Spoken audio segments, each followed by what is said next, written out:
легендар полуторка халык аны җиңү автомобиле дип тә йөртә. Бик Ватан сугышы вакытында ул солдатларны азык-төлек һәм корал белән генә тәэмин итеп калмый, әле артистларны да йөртә. Алар инде үз чиратына солдатларның күңелен күтәрә.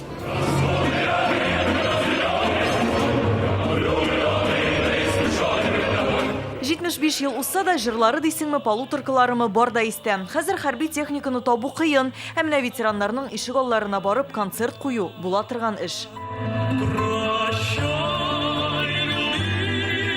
Бүген котлаулар Бигичев урамында яңгырый. Биредә яшәгән 12 ветеранны Казанның балалар һәм яшьләр комитеты активистлары тәбрикли. Менә Батыр Вәлитов та җыр тыңлыйм дип чыккан. 641 Белоруссия фронтында хезмәт иткән солдат 44 елда яралана, 6 ай госпитальдә ятып чыгып, кире туган якларына кайта. Саулыгы какшаган ветеран янәшәсендә хатыны солдат хатирәләрен бүген ул яңарта. Концертларга барып сөйләштергәннәре булган, инде анда танышкан кызлары да булган. Алар белән переписациядә иткән вакытлар. Артистларга Рәкыя Вәлиева да сыклана. Сугыш кырында гына түгел, тылда да авыр булды ди ул. Беренче, икенче класста чагында окоп казып җырдык. Менә алар онытылмый. Менә хәтта генә ипи бирәләр, алар онытылмый.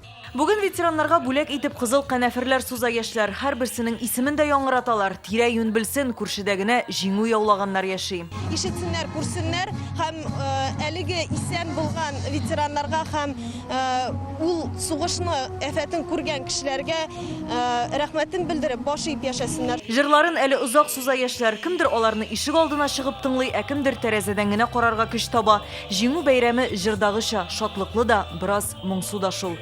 Хайретдинова, Илшат Мөхәммәтов, Яңа Гасыр каналы.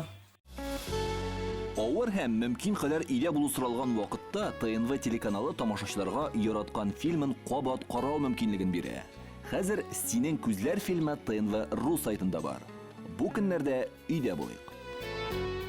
Республиканың барлык төп хәбәрләрен, тапшыруларны һәм фильмнарны иң яхшы сыйфатта ТНВ YouTube каналында карагыз.